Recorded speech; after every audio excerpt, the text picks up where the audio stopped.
Here we're looking back at the infamous Battle of the Bridge, where some of the tackles overshadowed a tough game for Tottenham against Chelsea. 2-2.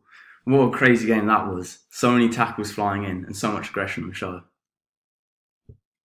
What is aggression? There are different definitions that can be used for aggression that contrast with each other.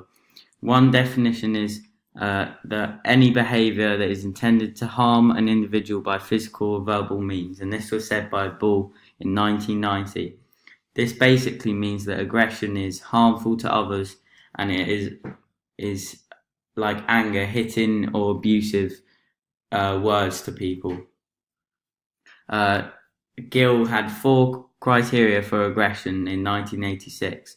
These 4 were physical or verbal actions or behaviour, that it hurts someone or injures them, so that could be mentally or physically. Has to be towards another living person, so not just like the ball in football or the advertising hoarding. It has to be another player or an official, and it has to be intentional. It can't be accidental. So an example would be a 2-footed tackle in football is aggression, but hitting your racket on the floor in tennis wouldn't be aggression. Things like if you thought of negative thoughts, that's not aggression because it's not physical to another person. But if you, in football, if you did a big tackle and the player went off injured, but it wasn't a foul by the referee, then that's not aggression. What type of aggression is this? Well, in this game, there were the 3 different types of aggression on show. So, for example, in the top left picture where Willian and Danny Rose are pushing each other, you would say that this is hostile aggression. This is where the players are trying to injure each other without trying to get a competitive benefit, as Todd, Thatcher and Rahman said in 2010. So the reasons for people wanting to do hostile aggression would be to injure an opponent or damage them mentally or physically. And these players often get reinforcement for their behaviour through the pain of the other players or the player going off injured. So they'll keep doing it. And the motives are that it's not allowed in games. So like a bad 2-foot tackle off the ball or a push like in the top left image, that would be hostile aggression.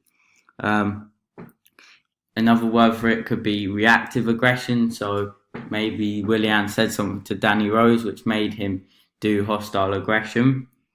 And it can sometimes end in anger stimulation.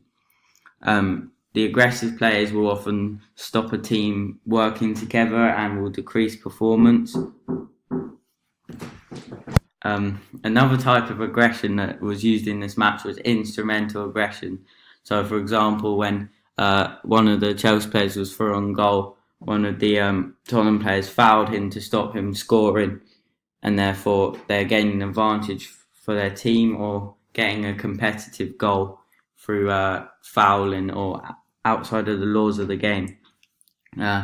This is normally premeditated, and the players are trying to harm the other player, and it's to stop like fame or get victory. For example, like I said, if someone's throwing goal, fouling them to stop them scoring. Or another example could be in basketball, pulling the shooter's arm to stop them scoring a basket.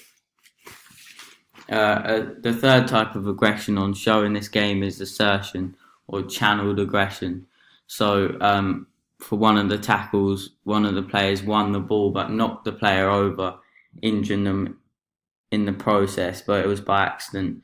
So this assertive behaviour can improve performance and is where a player will play within the rules of the sport at a very high intensity but will have no intention to harm an opponent. This is what Bredemir said in 1994. Assertion can be spotted if there is no intended harm. It has to be like within the rules, so you can't foul them or go against the referee.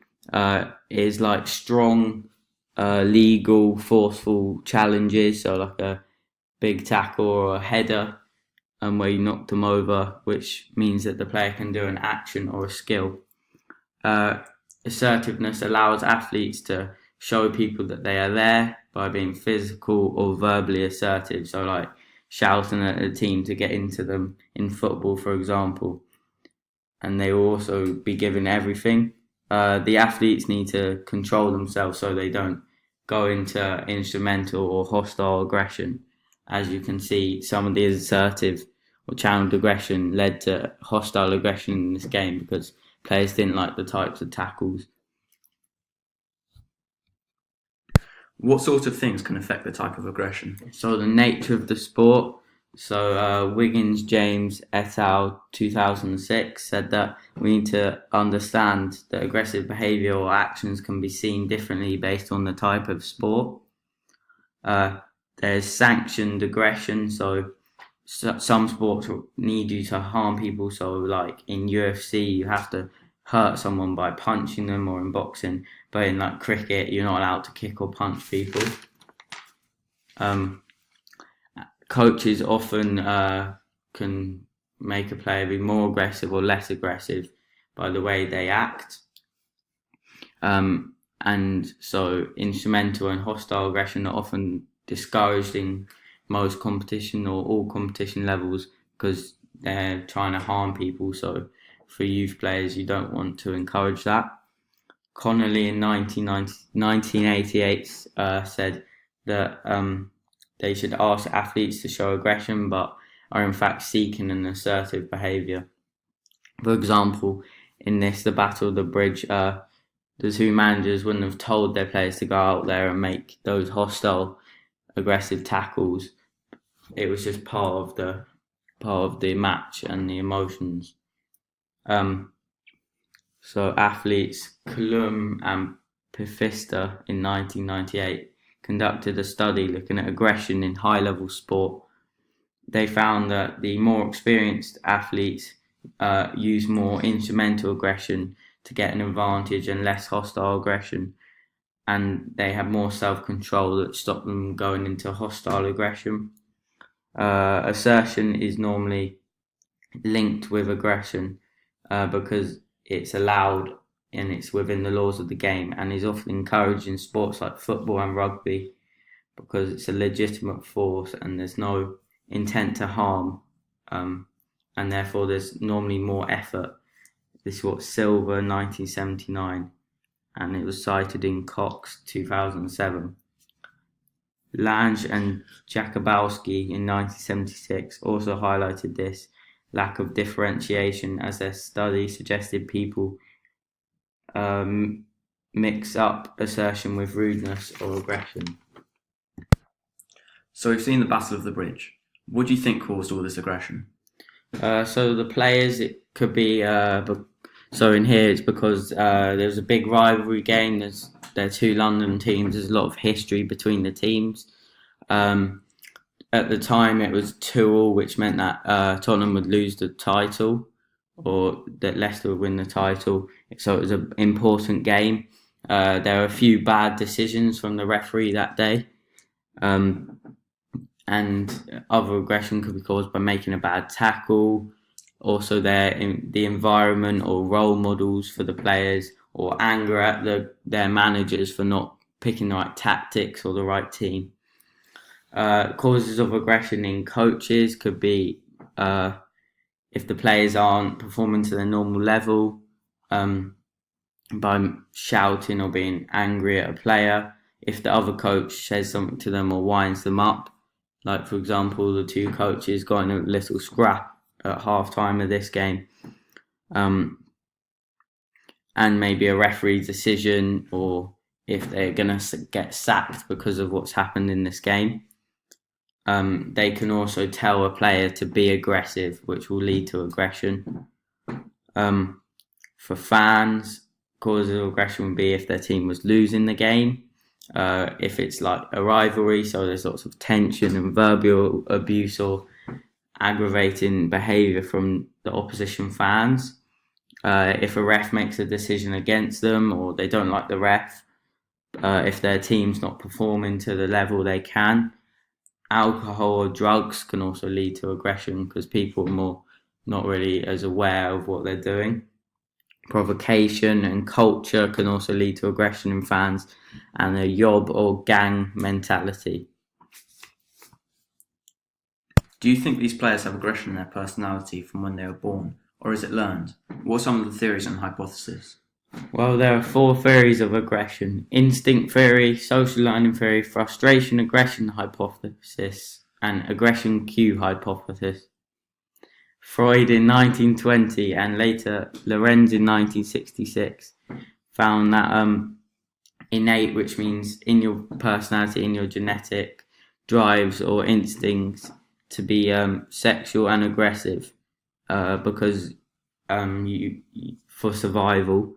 There's also the psychodynamic approach, which means that a trait which is violent is deep in everyone's ID, and it's described as a death instinct.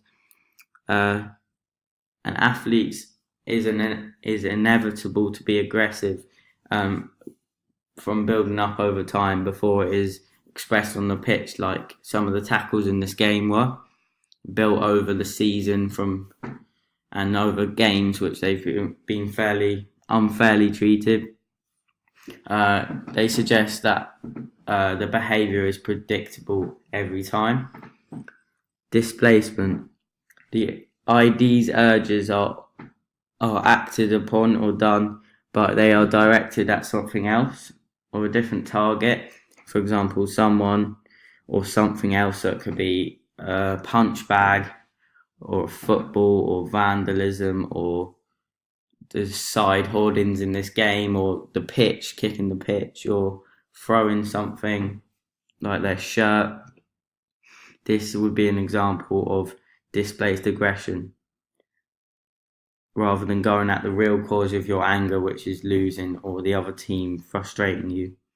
Sublimation is where the ID's urges are also acted upon, but they are put into something which is acceptable socially and within other environments. So it might be sublimated in sport, which need control and finesse, or in art or creativity.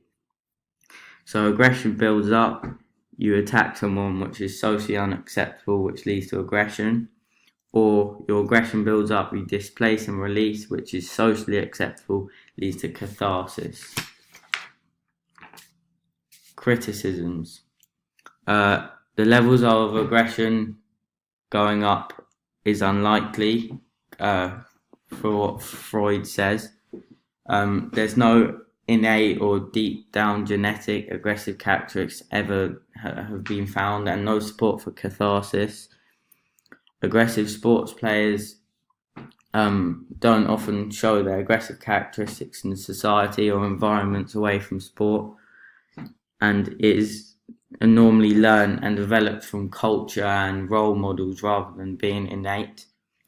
Some of the related literature is that the catharsis theory says that aggression is natural and intuitive motivation, so like physical action in a controlled environment lets a person release their aggression because it allows you to release it, which is what Bushman et al. 1999 said.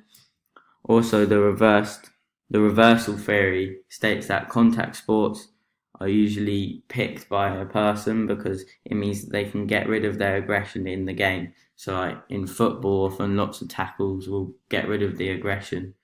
This is what Kerr said in 2004.